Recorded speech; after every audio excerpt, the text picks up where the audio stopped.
स्वस्थ सिद्धांत प्रसारण में आपका स्वागत है। परमेश्वर पिता की स्तुति करें कि इस कार्यक्रम के द्वारा हम लगातार अपने जीवन में सुधारने वाली शिक्षा को ग्रहण कर पा रहे हैं। बीते 6 सप्ताहों से हमारे मनन का विषय रहा है योजनाएं बनाना, प्लानिंग।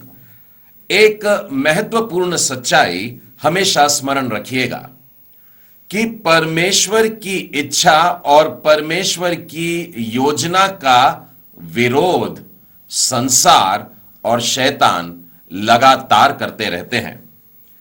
यदि हम यिर्मयाह नबी की पुस्तक को देखें और उसके 18वें अध्याय के 11वें वचन में, तो हम यह बात पाते हैं कि मनुष्य आरंभ ही से इन बातों के बीच में रहा है, जहां परमेश्वर की सिद्ध इच्छा है, परमेश्वर की पवित्र योजना है और मनुष्य बीच में है, और संसार की अभिलाषा है और उसके ऊपर से शैतान का फुसलाना, और ये सारी बातें मिलकर परमेश्वर की इच्छाओं का विरोध करती रहती हैं।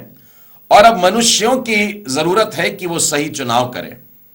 मैं 18वें अध्याय के 11वें वचन के आगे आपको पढ़कर बता रहा हूं, इसलिए अब तू यहूदा और यरूशलेम के निवासियों से कह, यहोवा यों कहता है। परमेश्वर अपने भक्त से कह रहा है कि जाकर के प्रजा को सुनाए, देखो मैं तुम्हारी हानि की युक्ति और तुम्हारे विरुद्ध प्रबंध कर रहा हूं, इसीलिए तुम अपने बुरे मार्ग से फिरो और अपना अपना चाल चलन और काम सुधारो।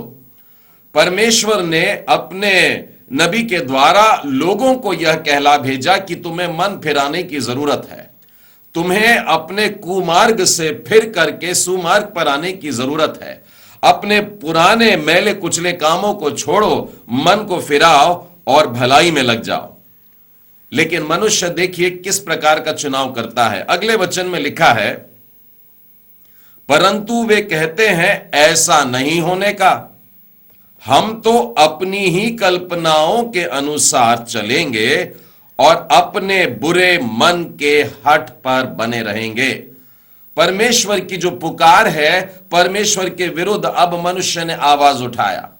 और आपको मालूम है, यिर्मयाह नबी जब उनको यह संदेश देता है तो लोग इतने बौखला उठते हैं, क्रोधित हो जाते हैं कि वो यिर्मयाह की हत्या करने को खड़े हो जाते हैं।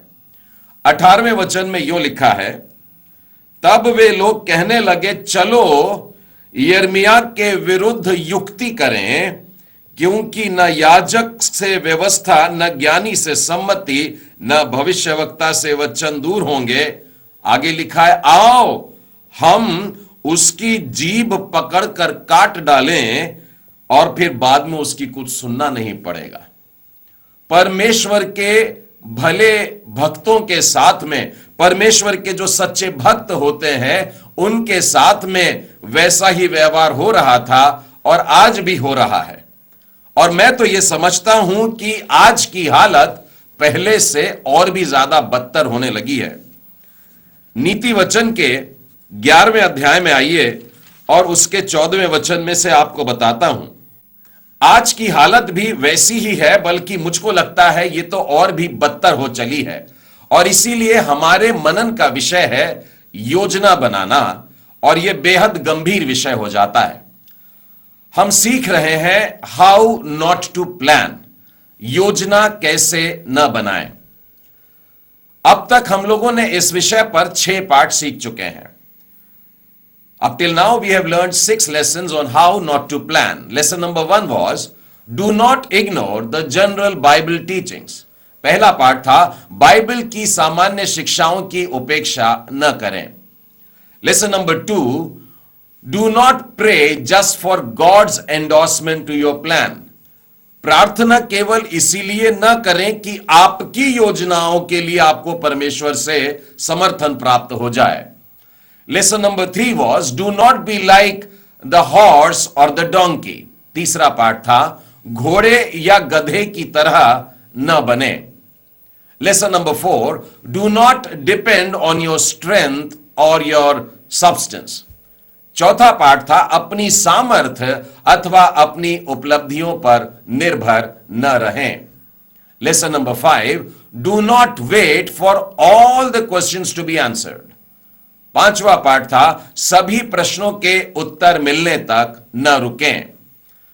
पिछले सप्ताह हम लोगों ने छठवां पाठ सीखा। Last week we saw the sixth lesson and that was do not despise closed doors. छठवां पाठ था, बंद दरवाजों का तिरस्कार न करें।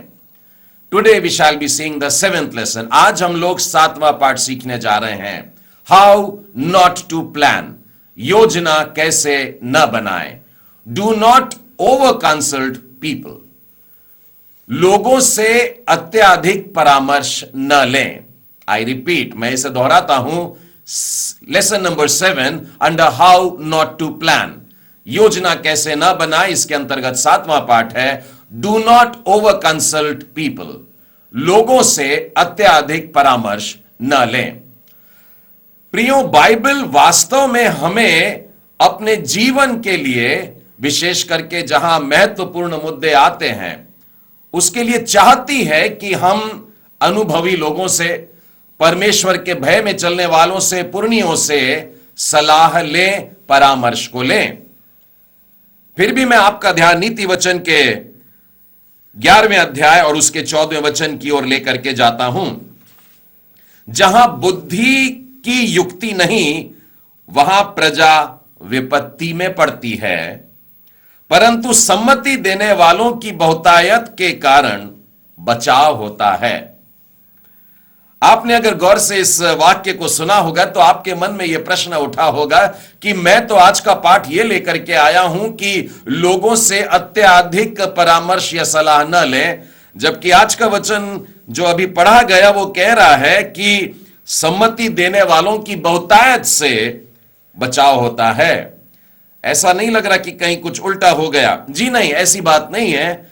आप इसी वचन के आरंभ के बाद को देखिए, यहां पर यूं लिखा है, जहां बुद्धि की युक्ति नहीं, वहां प्रजा विपत्ति में पड़ती है। जहां परामर्श नहीं है, जहां पर बिल्कुल भी कोई सलाह नहीं देने वाला है, वहां पर विपत्ति उत्पन्न हो जाती है, परंतु सम्मति देने वालों की बहुतायत के कारण बचाव होता है। हमें परमेश्वर का वचन कह रहा है कि सलाह हमें लेना है, परंतु बहुत संभल करके लेना है।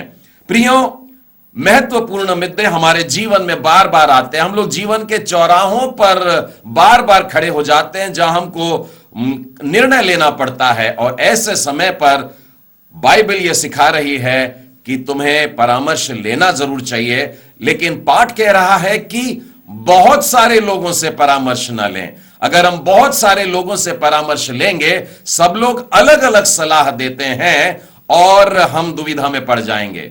इसीलिए आज इस विषय को लेकर के मैं आपको यह सतर्क करना चाहता हूं कि परामर्श लेते समय हमें संभल करके सलाह लेनी है कि हम किससे ले रहे हैं। और मैं ऐसा इसलिए कह रहा हूं क्योंकि किसी भी काल में और आज के समय में भी बुरे लोगों की संख्या भले लोगों से ज्यादा है। जी हां, अधर्मी लोगों की संख्या आज भी मैं ये पाता हूं कि धर्मी लोगों से ज्यादा है।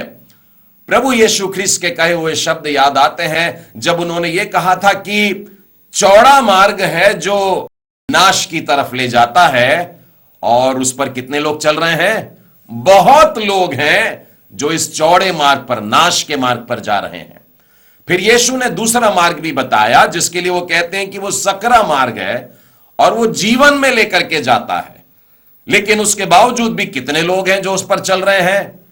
बहुत थोड़े हैं, बहुत कम लोग हैं जो इस जीवन के मार्ग पर चल रहे हैं। और इसीलिए फिर कहता हूं, सतर्क रहिएगा। जब कभी आप किसी से युक्ति मांगते हैं, किसी से सलाह लेते हैं, किसी से परामर्श लेते हैं, तो किससे सलाह ले रहे हैं, इस बात को अवश्य ध्यान में रखिएगा। नीति वचन के ही 12वें अध्याय में और उसके 26वें वचन में लिखा है कि धर्मी जन अपने मित्र की चुनाव को संभल कर करे, क्योंकि दुष्ट लोग अपने युक्ति देकर लोगों को भटका देते हैं। यदि हमने अपने मित्रों का चुनाव सही तरीके से नहीं किया और आपके मित्र मंडली में कोई दुष्ट व्यक्ति आ जाता है, तो उसकी सलाह के कारण आपका नाश हो सकता है। पवित्र बाइबल में सबसे बड़ी पुस्तक बताइए कौन सी है? भजन संहिता 150 अध्याय वाली यह पुस्तक है। और इस पुस्तक के पहले अध्याय के पहले वचन में क्या लिखा है? आप कहेंगे ये पूरा अध्याय आपको याद है, अच्छी बात है, लेकिन फिर भी मैं चाहूंगा आप बाइबल खोलें, हम शब्द ब शब्द इस वचन की तरफ गौर करेंगे। भजन संहिता उसका पहला अध्याय और पहला वचन यहां पर यूं लिखा है, क्या ही धन्य है वह मनुष्य जो दुष्टों की युक्ति पर नहीं चलता। वो व्यक्ति धन्य है जो दुष्टों की युक्ति के अनुसार नहीं चल रहा। अब ये दुष्टों की युक्ति क्या होती है, इसको समझाया गया है यशाया नबी की पुस्तक में, और उसके 30वें अध्याय में लेके आता हूं। यशाया 30, और यहां पर देखिए उसके पहले और दूसरे वचन में आप ये बात पाते हैं। यहोवा की यह वाणी है, हाय उन बलवा करने वाले लड़कों पर जो युक्ति तो करते हैं परंतु मेरी ओर से नहीं। सलाह लेने के लिए जा रहे हैं, परमेश्वर की सलाह नहीं ले रहे हैं, परमेश्वर के लोगों की सलाह नहीं परंतु दुष्टों की सलाह ले रहे हैं। वाचा तो बांधते हैं परंतु मेरे आत्मा के सिखाए नहीं।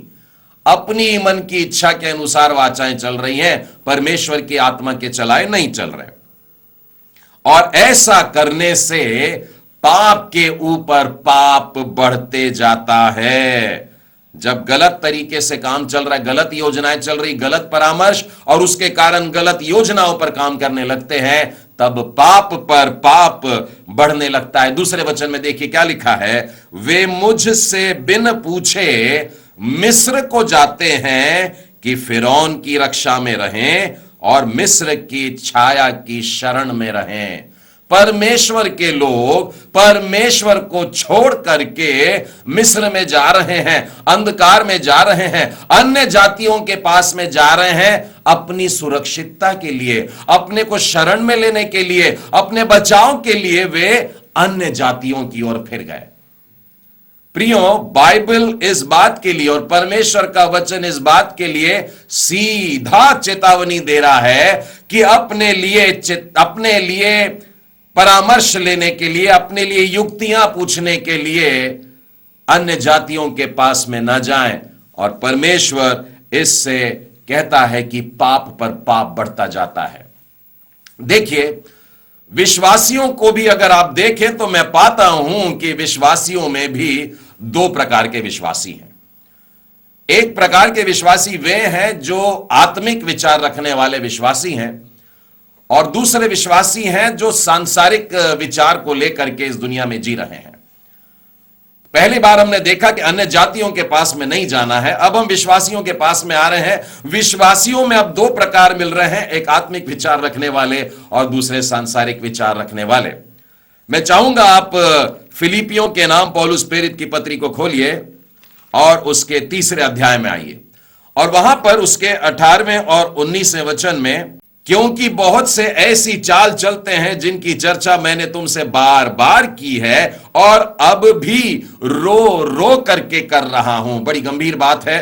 पौलुस प्रेरित रो रो कर और बार बार इस बात को दोहरा रहे हैं कि वे अपने चाल चलन से मसीह के क्रूस के बैरी हैं। देखिए, लोग आ गए, अपने आप को विश्वासी भी बताने लगे, लेकिन उनका जीवन देख करके पकड़ में आ जाएंगे। आप जान जाएंगे कि ये लोग नामधारी हैं, ये लोग अपने आप को मसीह कहलाना चाहते हैं परंतु आत्मिक दृष्टिकोण से शून्य है, पूरे विचार इनके सांसारिक है। ये लोगों के लिए पौलुस प्रेरित कहते हैं मसीह के क्रूस के बैरी हैं।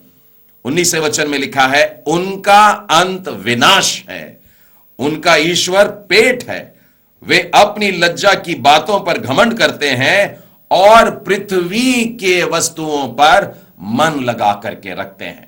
प्रियो, पहला उदाहरण था अन्य जातियों का, वहां नहीं जाना है। विश्वासियों में भी संभल करके रहना है, क्योंकि कुछ ऐसे नामधारी लोग हैं जो विनाश के मार्ग पर चल रहे हैं, जिनका ईश्वर सच्चा परमेश्वर यहोवा नहीं परंतु उनका पेट है, अपनी बातों पे घमंड कर रहे हैं और सांसारिक बातों पर मन लगाते हैं। अब तीसरा क्षेत्र है, वहां पर भी आपको सतर्क रहने के लिए कहूंगा कि केवल विश्वासियों में ही नहीं परंतु परमेश्वर के सेवकों में भी बहुत सारे झूठे भविष्यवक्ता निकल पड़े हैं।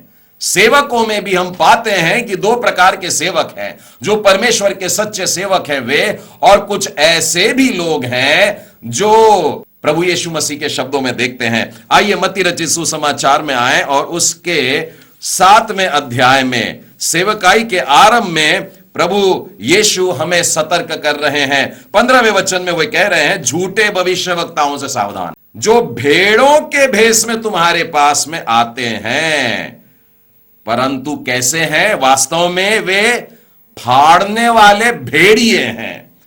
उनका आंतरिक रूप जो है, उनका वास्तविक रूप जो है वो है भेड़िए, परंतु उन्होंने भेड़ों की खाल डाल ली है। ऐसा भेष धारण कर लिया है कि हम बड़े नम्र हैं और वे हमारे बीच में चले आते हैं। कौन लोग हैं? झूठे भविष्यवक्ता। मतलब कौन? परमेश्वर के सेवक के भेष में आ रहे हैं और हमारे पास आ जाते, हमारे घरों में आ जाते, हमारी कलीसिया में आ जाते हैं। बाइबल हमसे कह रही है सतर्क रहना है हमको ऐसे भविष्यवक्ताओं से।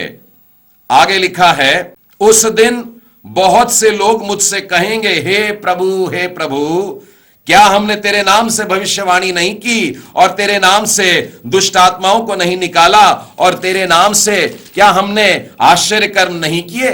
कौन लोग हैं ये? परमेश्वर के नाम के सेवक। आज जो हमको नजर आ रहे हैं, अरे ये भविष्यवक्ता है, अरे वो चंगाई का काम करता है, अरे वो बड़े बड़े काम करता है, इस प्रकार से हम लोगों को देख रहे हैं। लेकिन प्रभु यीशु उनके अंदर देखता है और उनके अंदर देख करके ये कहता है कि तब मैं उनसे खुल कर कह दूंगा, मैंने तुमको कभी नहीं जाना, हे कुकर्म करने वालों, मेरे पास से चले जाओ। प्रभु के सेवकों में भी एक ऐसा गुट है, बल्कि बाइबल कहती है बहुत बड़ी संख्या में है। प्रभु यीशु ने कहा बहुत से लोग हैं जो झूठे भविष्यवक्ता हैं, बहुत से लोग हैं जो झूठे सामर्थ्य से आश्चर्य कर्म करते हुए लोगों के बीच में घुस आए हैं, बहुत से लोग हैं जो चंगाइयों के काम कर रहे हैं और मेरे नाम से कर रहे हैं, लेकिन मुझको नहीं जानते। उनका मार्ग कुकर्म का मार्ग है, वे विनाश के मार्ग पर हैं और मैं उनको अपने पास से दूर कर दूंगा। एकदम स्पष्ट रीति से प्रभु यीशु ने इस बात को कहा।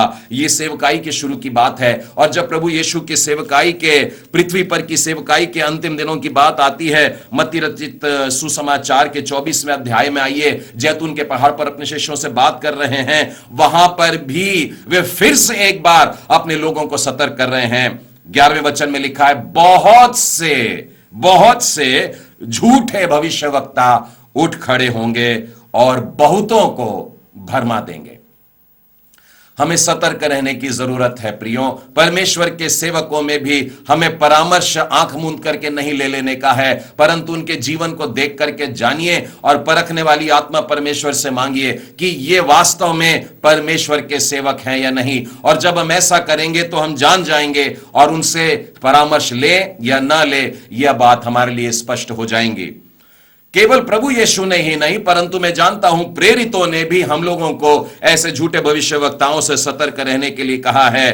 प्रेरित यूहन्ना की पहली पत्री में आइए और उसके 4थे अध्याय के पहले वचन में लिखा है, हे प्रियो, हर एक आत्मा की प्रतीति ना करो, वरन आत्माओं को परखो कि वे परमेश्वर की ओर से है या नहीं है, क्योंकि बहुत से झूठे भविष्यवक्ता जगत में निकल पड़े हैं। प्रेरित कह रहे हैं बहुत बड़ी संख्या में झूठे भविष्यवक्ता आ गए हैं, इसलिए आत्माओं की परख करो और देखो कि वो परमेश्वर की ओर से है या नहीं है।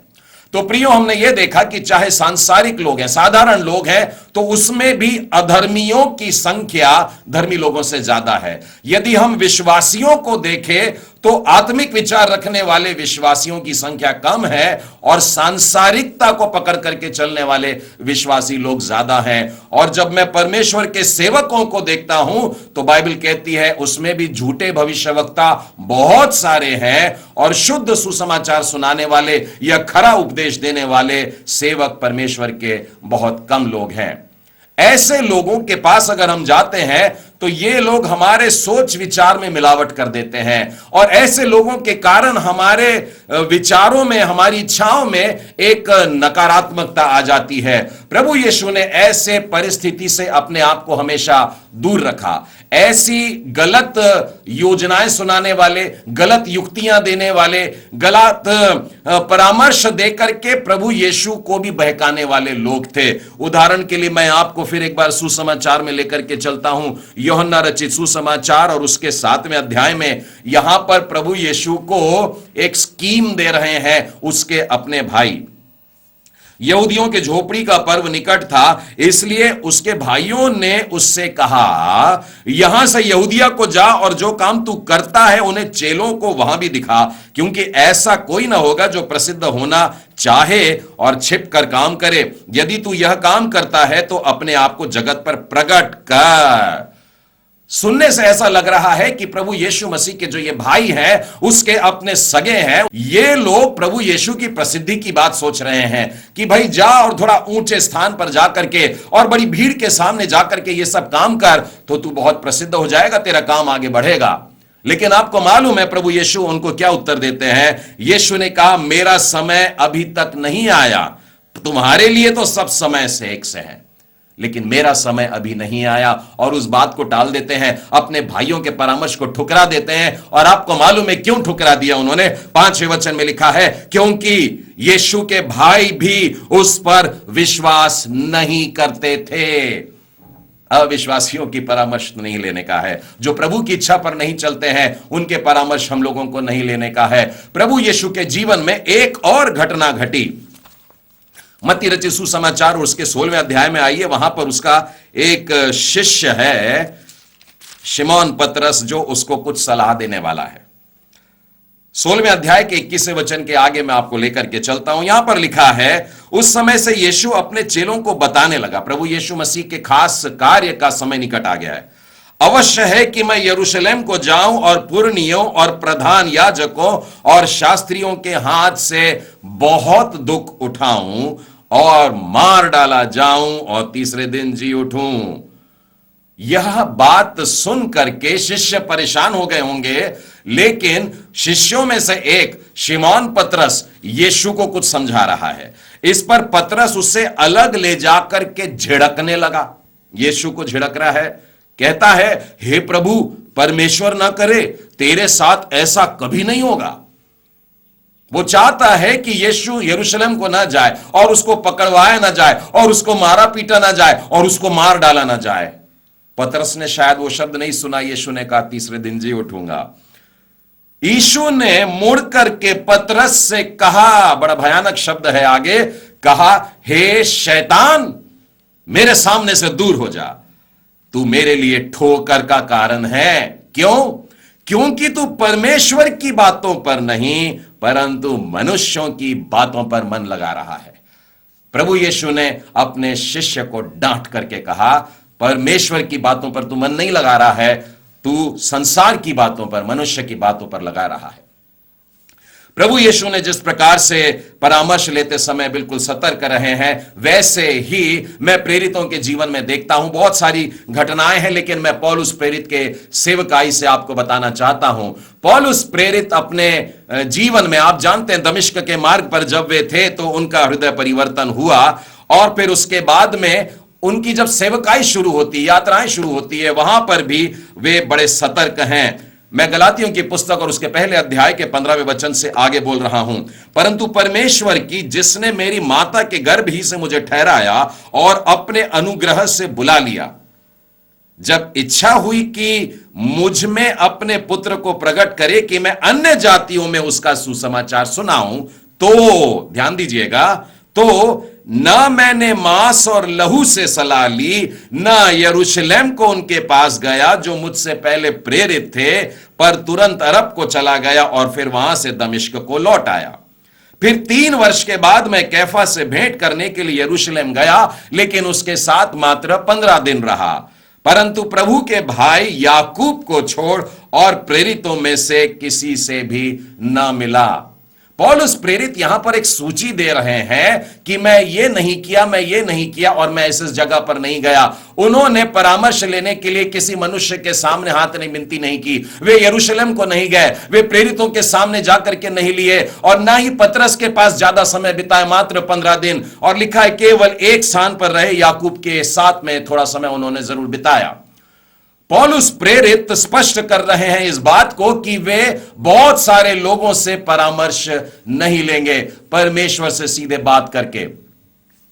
प्रेरितों के काम और उसके 21वें अध्याय में उनकी एक मिशनरी यात्रा में से बताना चाहूंगा, जब वो फिलिप्पुस के घर जाते हैं। और आप जानते हैं फिलिप्पुस की 4 बेटियां थी जो भविष्यवाणी किया करती थी, और साथ ही उस समय में अगबुस नाम से एक भविष्यवक्ता थे, वो भी वहां पर आ जाते हैं। और ये सब लोग मिलकर के पौलुस को कह रहे हैं कि यरूशलेम मत जाना, और वो कह रहे हैं, रो रो करके कह रहे हैं कि यरूशलेम मत जाना, क्योंकि वहां तुमको मारेंगे, पीटेंगे, कूटेंगे और बुरा हाल करेंगे। लेकिन पौलुस कह रहा है, नहीं, मैं बांधे जाने की बात क्या कर रहे हो, मैं तो प्रभु यीशु के लिए मरने के लिए भी तैयार हूं। आखिरकार ये भविष्यवक्ता लोग चुप हो जाते हैं और पौलुस को जाने देते हैं, ये कहकर कि परमेश्वर की इच्छा पूरी हो।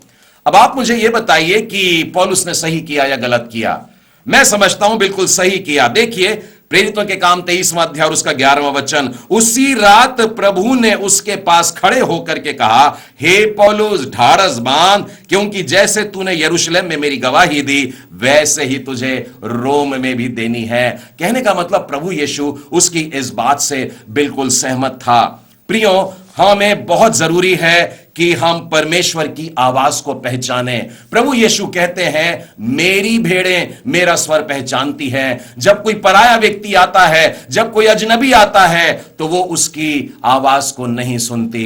प्रियो, ध्यान दीजिए, जब भी कभी योजनाएं बनानी है, परामर्श लेना है, अपने जीवन को आगे ले चलना है, परमेश्वर और परमेश्वर के सच्चे भक्तों से ही यह काम किया करें। हाउ नॉट टू प्लान, योजना कैसे न बनाएं। Do not over consult people, लोगों से अत्यधिक परामर्श न लें। परमेश्वर पिता आप सबों को आशीष दे।